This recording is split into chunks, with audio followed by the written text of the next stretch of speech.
नमस्कार, मी श्वेता. तुम्ही पाहताय न्यूज 18 लोकमत. मुद्दा महाराष्ट्राचा मध्ये तुमचं स्वागत.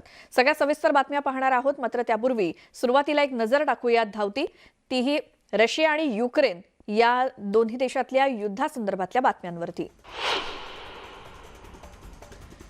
युक्रेनमधील क्रॅम्स्टॉस्कवरती समुद्रातून क्षेपणास्त्र डागण्यात आलं होतं. एका इमारती मागे जाऊन हे क्षेपणास्त्र पडलं आणि मोठा स्फोट झाला. ही घटना सीसीटीव्हीमध्ये कैद झाली असून स्फोटानंतर सर्वत्र आगीचे लोळ दिसत होते. रशियाकडून अनेक शहरांवरती जोरदार रॉकेट लॉन्चरद्वारे हल्ला करण्यात येतोय. चोर्नोबायका परिसरातून मायकोलेव शहराला रशियानं लक्ष्य केलंय. इथलं रॉकेट लॉन्चरमधून सातत्याने इथे हल्ला करण्यात येतोय.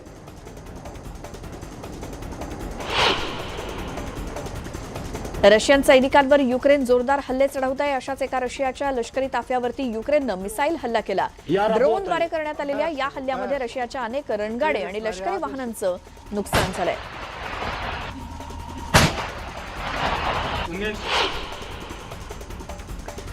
युक्रेन देत असलेल्या प्रत्युत्तरात रशियन हवाई दलाचं मोठं नुकसान झालंय. रशियाचे अनेक फायटर जेट युक्रेननं मिसाईल हल्ल्यात पाडलेत.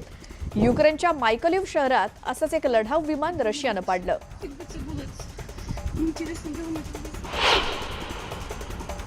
रशियाच्या अनेक लष्करी वाहनांवर युक्रेननं ताबा मिळवलाय. खार्किव्ह आणि ओब्लास्ट जवळ अनेक रणगाडे युक्रेननं आपल्या ताब्यात घेतले. जवळपास 30 पेक्षा जास्त रणगाडे युक्रेनियन सैनिकांनी लढाईमध्ये हिसकावून घेतलेत.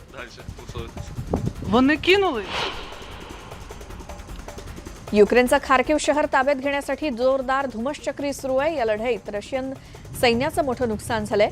खार्किव्ह शहराजवळ अनेक रणगाडे आणि लष्करी वाहनं भस्मसात झाल्याचं चित्र पाहायला मिळतंय.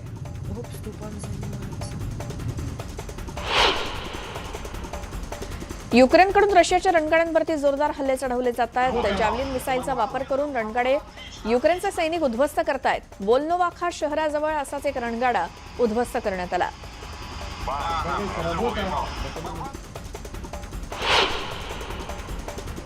रशियाकडून होणाऱ्या हल्ल्यांना युक्रेनकडून जोरदार विरोध केला जातोय. युक्रेन रशियन सैन्यावर सुद्धा जोरदार हल्ले करतंय. युक्रेनियन सैन्यानं रशियन सैन्याच्या फायटर टँक्स उद्ध्वस्त केल्या.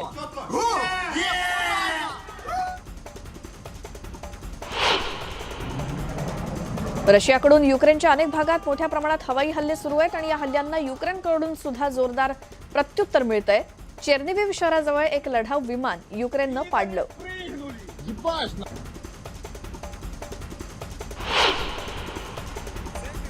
युक्रेनमधील काही भागांमध्ये आता रशियाच्या युद्धाविरोधात आंदोलन केलं जात आहे. युक्रेनमधील खेरसॉन शहरात युक्रेनियन नागरिकांनी आंदोलन करायला सुरुवात केली.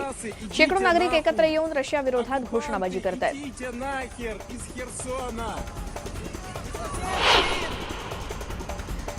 युक्रेनमधील नागरिकांनी रशियन सैनिकांचे रणगाडे पळवून त्यावरती युक्रेनचे झेंडे लावले आणि काही झालं तरी कुणी युक्रेनियन नागरिकांचं मनोबल कमी करू शकत नाही अशा घोषणा युक्रेनियन नागरिकांनी दिल्यात. रशियन सैन्याविरोधात अनेक ठिकाणी आंदोलनं सुरू केली आहेत.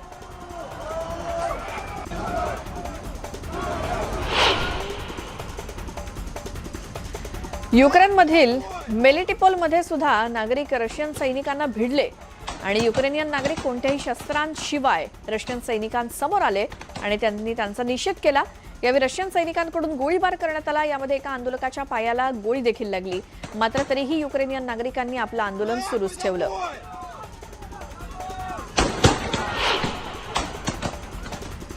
रशियाच्या युक्रेनवरील हल्ल्याविरोधात जगभरात अनेक ठिकाणी आंदोलनं केली जात आहेत. जर्मनीतील हॅम्बर्गमध्ये हजारो नागरिकांनी एकत्रित येऊन रशियाविरोधात आंदोलन केलं.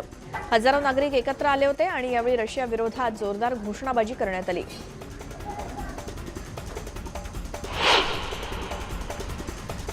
युक्रेनियन सैनिकांनी रशियाचं लष्करी विमान पाडलं. हे विमान युक्रेनमधील रहिवासी भागात पडलं. मात्र त्यामुळे अनेक घरांना आग लागली. अनेक घरं आगीच्या भक्ष्यस्थानी आल्यानं जळून खाक झाली. आपली जळणारी घरं पाहून नागरिकांना अश्रू अनावर झाले.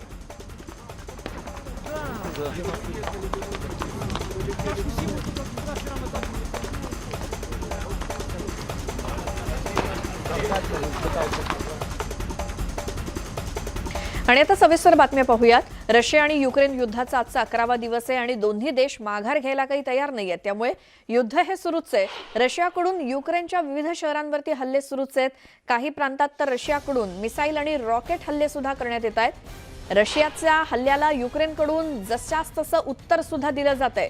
युक्रेननं रशियाचे अनेक लढाऊ विमानं उद्ध्वस्त केलीत, तर अनेक हेलिकॉप्टर्स सुद्धा युक्रेननं पाडली, तसे व्हिडिओ समोर आलेत आणि रशियाचं युक्रेन सैनिकांकडून मोठं नुकसान केलं जातंय।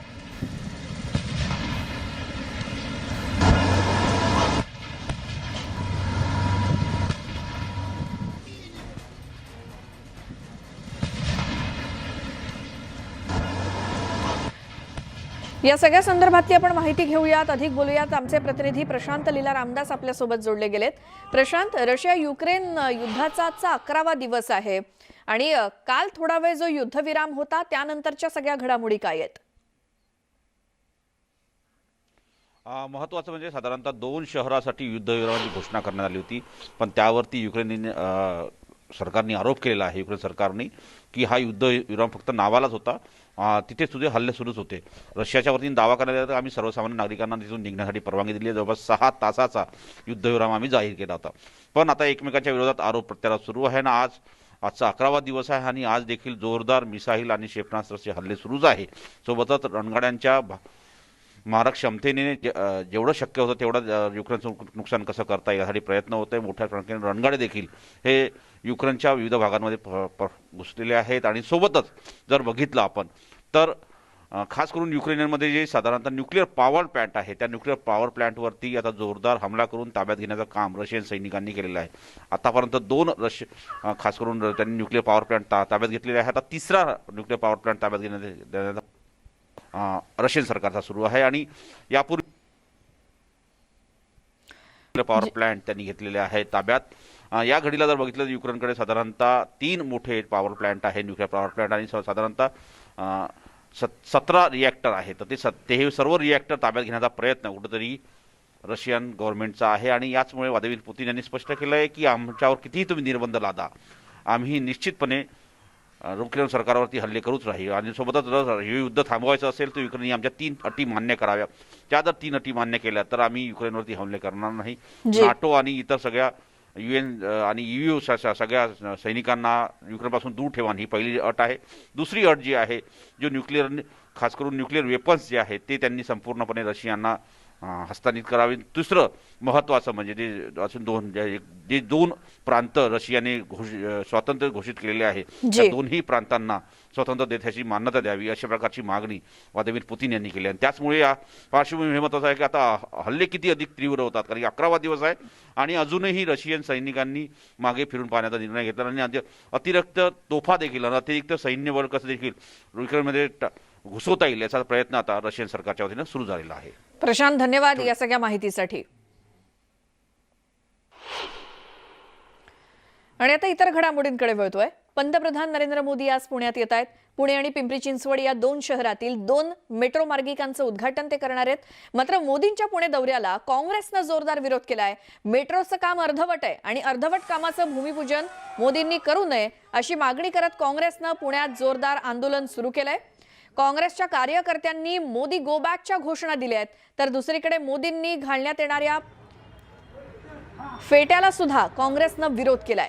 त्या मोदींना जो फेटा देण्यात येणार आहे या फेट्याला किंवा त्याच्यावरती आक्षेप घेतलाय काँग्रेसनं, कारण त्यावरती छत्रपती शिवाजी महाराजांची राजमुद्रा आहे, त्यामुळे मोदींनी ही पगडी घालू नये किंवा हा फेटा घालू नये अशी मागणी काँग्रेसनं केली आहे।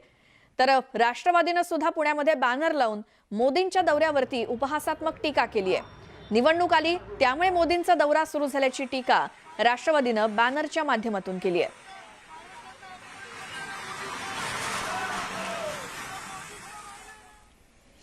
पुण्यामध्ये काँग्रेस मोदींच्या दौऱ्याविरोधात आक्रमक झाली आहे। पुणे आणि पिंपरी या ठिकाणी मेट्रोचं काम अजूनही अर्धवट आहे, मात्र तरी देखील मोदी मेट्रोच्या अर्धवट कामांचं उद्घाटन करण्यासाठी येत असल्याचा आरोप काँग्रेसनं केलाय आणि त्यालाच काँग्रेसनं तीव्र विरोध केलाय। मोदी गो बॅकच्या घोषणा यावेळी काँग्रेसच्या कार्यकर्त्यांनी दिल्यात आणि मोदी खोटं बोलत असल्याचा आरोप देखील काँग्रेसनं केला। आमचे प्रतिनिधी गोविंद वाकडे आपल्या सोबत जोडले गेलेत। गोविंद, काँग्रेस राष्ट्रवादीकडून कशा पद्धतीने मोदींच्या या दौऱ्याला विरोध केला जातोय? श्वेता, केवळ काँग्रेस, राष्ट्रवादी किंवा महाविकास आघाडीच नाही तर इतर ज्या सामाजिक संस्था आहेत त्या सुद्धा आंदोलनामध्ये उतरलेल्या आहेत. आता आपण बघतो की अखिल भारतीय समाजवादी शिक्षण हक्क सभा आहे. काय नेमकं आपण म्हणणं आहे त्यांच्या जागा, काय तुमचं म्हणणं आहे? काय म्हणणं आहे? हे जे सरकारचं धोरण आहे त्या सरकारच्या धोरणाला आमचा पूर्ण विरोध आहे आणि ज्या पद्धतीनं राष्ट्रीय संपत्ती विकण्याचं जे धोरण मोदी सरकारने सुरू केलेले त्या धोरणाचा आम्ही निषेध करीत आहोत. त्याचबरोबर ज्या पद्धतीनं या देशामध्ये अघोषित आणीबाणीचं वातावरण या मोदी सरकारने सुरू केलेले त्या मोदी सरकारचा आम्ही निषेध करण्यासाठी आम्ही त्यांना विरोध करीत आहोत. आणि हे जे काय ना आरक्षणाच्या संदर्भात जे काही घाट घातलेला आहे जो महाराष्ट्रामध्ये आणि केंद्रामध्ये एकमेकाचे टोलवते त्याचा आम्ही विरोध करीत आहोत आणि आरक्षणाशिवाय निवडणुका होऊन देणार नाही असंही आम्ही या निमित्तानं सूचित करीत आहोत. खरं तर शिक्षण हक्क परिषदेत तुम्ही आंदोलन घेताय, काय सांगायचं आहे? आमचं म्हणणं प्रामुख्याने असं आहे की मोदी सरकारचं संपूर्णपणे शिक्षण धोरण हे अभिजनवादी आणि खाजगीकरणाला उत्तेजन देणारं अशा प्रकारचं आहे आणि त्यामुळे शिक्षण धोरणामध्ये इथल्या गरीब आणि बहुजन समाजाचे प्रचंड हाल होत आहेत. शिक्षण प्रचंड महाग होत चाललेलं आहे. आवाक्या बाहेर लोकांचं शिक्षण चाललेलं आहे. या संदर्भामध्ये मोदी सरकार काहीही बोलत नाही. साध्या पोषण आहाराचं मुलांना दिल्या जाणाऱ्या पोषण आहारामध्ये सुद्धा सरकारने कटौती केलेली आहे जेणेकरून या ठिकाणी बहुजन समाजाने शिकू नये अशा प्रकारचं शिक्षण धोरण जाणीवपूर्वक केलं जातं. शिक्षण धोरणाबरोबर इतर काय तुम्ही मुद्दे मांडायला आहात आणि तुमचा आवाज पोहोचेल असं वाटतंय का? नाही, सरकारने जे आरोग्याबद्दलच्या सुविधा ज्या ठेवलेल्या आहेत त्या अतिशय कमकुवत अशा आहेत की आपण 2 वर्ष कोरोनाच्या ह्या संकटाला सामोरे गेलो. अनेक आमचे सहकारी मित्र, आपल्या पुण्यातले नागरिक जे या कोरोनाला बळी पडले, ती जी काही सुव्यवस्था होती आरोग्यासंदर्भात ती पूर्णपणे अपुरी होती आणि आता अपयश आहेत असं म्हणताय तुम्ही. आपण बघितलं तर इथे अलका चौकात आता काँग्रेसच्या या कार्यकर्त्यांनी, आंदोलकांनी इथे अशा पद्धतीनं ही आंदोलन मांडलेलं आहे आणि ज्यामुळे वाहतूक जी आहे ती विस्कळीत झालेली आहे. आपण यांच्याकडनं जाणून घ्या की नेमकं काय म्हणणं आहे. सकाळपासून आंदोलन सुरू आहे. दादा, सकाळपासून आंदोलन सुरू आहे तुमचं, काय म्हणायचं? वास्तविक पाहता पुणे शहरांची फसवणूक चालली आहे, त्यांची दिशाभूल चालू आहे. 54 किलोमीटरचा मेट्रोचा मार्ग असताना केवळ 4 किलोमीटरच्या मार्गासाठी ते या ठिकाणी येतात. भाजपाने केलेलं अपयश आणि पुणेकरांवर त्या ठिकाणी कुठल्याही सुविधा देऊ शकले नाही ते अपयश झाकण्यासाठी नरेंद्र मोदीचा चेहरा पुढे करण्याचा हा भाजप प्रयत्न करतोय, त्याचा आम्ही निषेध करतो. सभागृहात सुद्धा तुम्ही विरोध केला होता का? सभागृहात, महापालिका सभागृहात सुद्धा विरोध करण्यात आला होता का? महानगरपालिकेमध्ये सातत्यानं चुकीच्या पद्धतीने मांडलेला DPR याच्या विरोधात आम्ही सातत्याने संघर्ष केलेला आहे आणि ज्या पद्धतीने आता मेट्रोचं उद्घाटन होतंय ते चुकीच्या पद्धतीने होते. अजून महानगरपालिकेच्या हद्दीत फक्त 4 किलोमीटरचा हा मेट्रोचा एरिया झालेला आहे आणि हे निवडणुका डोळ्यासमोर ठेवून मोदी सरकारने यांना भीक घालणार नाही. तर आंदोलन जे आहे ते पुरं होताना दिसतं. काय म्हणायचं तुम्हाला? या आम्ही नरेंद्र मोदीचा आम्ही या ठिकाणी पुणे शहर काँग्रेसच्या वतीने निषेध करतोय कारण छत्रपती शिवाजी महाराजांचा हा महाराष्ट्र आहे. संसदेमध्ये महाराष्ट्राची बदनामी केली. नरेंद्र मोदींनी महाराष्ट्राची नाही तर जनतेची माफी मागावी, आम्ही या ठिकाणी असं मागणी करतो. अर्थातच महिला सुद्धा या आंदोलनामध्ये आपण त्यांच्याकडनंही जाणून घ्या की नेमकं काय म्हणणं आहे, काय सांगायचं आहे तुम्हाला? नरेंद्र मोदी यांना या ठिकाणी निवडणुकीचं हे तोंडावर समोर ठेवून त्या ठिकाणी आलेले आहेत, परंतु या जे फसवणुकीचं काम पुणेकर जनतेशी हे करत आहेत, कोणत्याही प्रकारे 5 वर्ष विकासाचं कशी निवडणुकीसमोर जावं लागेल असा जर चुकीचा इव्हेंट या ठिकाणी करत आहे. या पृथ्वीराज चव्हाणांच्या काळामध्ये याला परवानगी दिली, संपूर्ण कामकाज सुरू झालं. तर श्रेय असं तुम्ही म्हणताय, आंदोलनाची तीव्रता वाढवणार आहात, काय सांगा? 100% वाढवणार आहे. ज्या नरेंद्र मोदींना गुजरातचे मुख्यमंत्री 15 वर्ष असताना साधं मेट्रो तिथं आणता आली नाही, ते नरेंद्र मोदी आज पुण्यामध्ये येऊन मेट्रोचं उद्घाटन करतायत. हे भाजपमुळे पुणेकरांवर आलेले दुर्दशा आहे आणि पुण्यामधली भाजप पूर्णपणे फेल गेलेली आहे. त्यामुळे त्यांनी नरेंद्र मोदींना इथं आणलेलं आहे. अर्थात संमिश्र ह्या सगळ्या प्रतिक्रिया आहेत. संताप जो आहे तो वाढताना दिसतोय. महाविकास आघाडीची जी नेते आहेत, पदाधिकारी आहेत, ते वेगवेगळ्या ठिकाणी पुण्यात आंदोलन करतात आणि पुण्यातल्या अलका चौकातली ही दृश्य आहेत. या आंदोलनामुळे नक्कीच वाहतूक जी आहे ती विस्कळीत झालेली आहे. तर ठिय्या मांडून ही सगळी मंडळी बसलेली आहेत आणि त्यामुळे पोलीस बंदोबस्त आहे तो मोठ्या प्रमाणात वाढवण्यात आलेला आहे. कुठेतरी कायदा व सुव्यवस्थेचा प्रश्न निर्माण होऊ नये याची काळजी पोलिसांकडनं घेतली जाते. खरं तर इथे पोलीस बंदोबस्त दिसत असला तरी या आंदोलनामुळे जे आहे ते वाहतूक विस्कळीत झालेली आहे आणि आंदोलनाची तीव्रता जर बघितलं तर ह्या बाजूचा सगळी जी वाहतूक आहे ती थांबवण्यात आलेली आहे. त्यामुळे कुठेतरी हा रोष आहे. आजचा जो दौरा आहे त्याला गालबोट लागला असं म्हणता येणार नाही, मात्र ठिकठिकाणी महाविकास आघाडीची ही सगळी मंडळी आंदोलन करतात. त्यामुळे आज मोदींचा दौरा अत्यंत चर्चेत आहे. आपण आंदोलनाकडे बघूया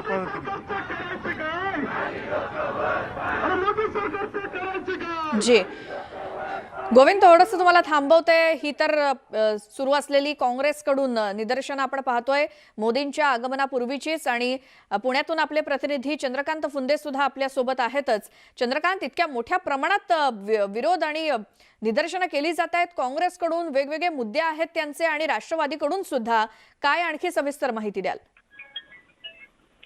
श्वेता, मोदींचा दौरा आहे आज. भाजपने सगळा तो प्लॅन केलेला आहे महापालिका इलेक्शनच्या अगोदर. मग त्यात मेट्रोचं उद्घाटन असेल किंवा नदी सुधारणा कार्यक्रमाचं ई बसेसचं असेल, हे सगळं भाजपला ऑब्व्हियसली इलेक्शनसाठी मायलेज द्यायचं. यालाच कळारून विरोध म्हणून मग काँग्रेस राष्ट्रवादीनं आज सकाळपासून किंवा मी तर म्हणेन काल 2 दिवसापासून त्यांनी गो बॅक मोदीचा नारा सुरू केलेला आहे. पहिल्यांदा शहरात होर्डिंग लावली काँग्रेसने, नंतर राष्ट्रवादीने घोषणा केली की आम्ही गनिमी काव्याने मोदींचा विरोध करू. पण अजितदादा म्हणले नाही, पंतप्रधान आहे, त्यांचं आपण स्वागत केलं पाहिजे. म्हणून मग मधला मार्ग म्हणून राष्ट्रवादीने आज मूक आंदोलन सुरू केलेलं आहे आंबेडकर पुतळ्यापाशी, आणि इकडे काँग्रेसने अलका चौकात धरणे आंदोलन. म्हणजे दोन्ही काँग्रेस आणि राष्ट्रवादी हे दोघंही मोदींच्या पुणे दौऱ्याला कळारून विरोध करतायत, ऑन ग्राउंड विरोध करतायत, ऑन रेकॉर्ड विरोध करतायत. त्याच वेळेस शिवसेना मात्र कुठेच या पिक्चर मध्ये दिसत नाही. हे कुठेतरी लक्षात घेण्याजोगं आहे. भाजप ऑब्व्हियसली मोदींच्या दौऱ्यासाठी पूर्ण तयारी उतरलेली आहे, शक्ती प्रदर्शन करतायत, सभा घेत आहेत. पण शिवसेना या पिक्चर मध्ये कुठंच नाही. काँग्रेस आणि राष्ट्रवादी मात्र रस्त्यावर उतरून आंदोलन करतात मोदीच्या विरोधात. जी चंद्रकांत, आणि पुण्यामध्ये सुरू असलेलं आंदोलन जर लक्षात घेतलं काँग्रेस आणि राष्ट्रवादीचं, त्यामुळे कोणकोणते रस्ते ब्लॉक झालेत? पंतप्रधानांचा लोहगाव विमानतळावरून या कार्यक्रमाच्या ठिकाणी येण्यापर्यंतचा रस्ता नेमका कसा आहे आणि आंदोलनं कुठे सुरू आहेत? नाही, पंतप्रधान लोहगाव विमानतळ उतरल्यानंतर 10-25 ते तिथून हेलिकॉप्टरने थेट इकडे ऍग्री कॉलेजच्या ग्राउंडला जाणार आहेत आणि तिथून मग ते बाय रोड पालिकेत येणार आहेत. त्यामुळे ही जी दोन्ही आंदोलन सुरू आहेत ते कुठेही पंतप्रधानांच्या रूट वरती नाहीयेत. एक आहे कलेक्टर ऑफिसला ते राष्ट्रवादीचं मुख आंदोलन, आणि काँग्रेसचं आहे अलका चौकात धरणे आंदोलन. या दोन्ही रूटवरनं सध्या तरी पंतप्रधान जाणार नाहीयेत पालिकेच्या दौऱ्यात तोपर्यंत. नंतर गरवारे ब्रिजला ते जातील, गरवारे मेट्रोच्या तिथंच काहीतरी समजा गोंधळ झाला तर ती तयारी पोलिसांनी ठेवलेली आहे, कारण तो पूर्ण मार्ग त्या काळात बंद केला जाणार आहे. आंदोलकांना कुठेही मध्ये घुसू दिलं जाणार नाही, किंवा एवढी काळजी घेतली जाते पोलिसांकडनं. आज काळे शर्ट घालून आलेले किंवा काळे मास्क असलेल्यांना सुद्धा बाहेर काढलं जाते पालिकेच्या तिथनं. मग एवढे पोलीस खबरदारी करतात, कारण शेवटी पंतप्रधान आहेत देशाचे. ते राजकीय गोष्टी राजकीय ठिकाणी असतील, पण त्यांचा मान सन्मान राखला गेला पाहिजे पुण्यनगरीत. यासाठी स्वतः अजित पवार लक्ष घालतायत पालकमंत्री म्हणून. पोलीस प्रशासनाचं कालपासून रस्त्यावर आहे 2,500 पोलिसांचा बंदोबस्त लावलेला आहे. 2,500. जी जी चंद्रकांत, धन्यवाद तुम्ही दिलेल्या माहितीसाठी. आता 10 ते 15 मिनिटात पंतप्रधान पुण्यातल्या लोहगाव विमानतळावरती पोहोचतील. मात्र त्याआधीच काँग्रेस आणि राष्ट्रवादीकडून पुणे आणि पिंपरी चिंचवड या ठिकाणी मोठ्या प्रमाणात ही निदर्शनं केली जात आहेत. मोदी गो बॅकचे बॅनर्स त्यांनी हातात धरलेत आणि घोषणाबाजी सुरू आहे. एक छोटासा ब्रेक घेऊन लगेच परत येतोय. तुम्ही पाहत राहा न्यूज 18 लोकमत. ब्रेकनंतर तुमचं स्वागत. मुद्दा महाराष्ट्राचा मध्ये पंतप्रधान नरेंद्र मोदी पुणे शहर दौऱ्यावरती येत असल्यामुळे भाजपकडून शहरामध्ये ठिकठिकाणी त्यांच्या स्वागताचे होर्डिंग्स लावण्यात आलेत. अशात राष्ट्रवादीनं सुद्धा या दौऱ्याच्या पार्श्वभूमीवर भाजपला टोला लगावणारी उपहासात्मक होर्डिंग्स लावली आहेत. मोदीजी आले, अरे हो इलेक्शन आले अशा आशयाची उपहासात्मक टीका राष्ट्रवादीकडून या होर्डिंग्सच्या माध्यमातून करण्यात आली आहे.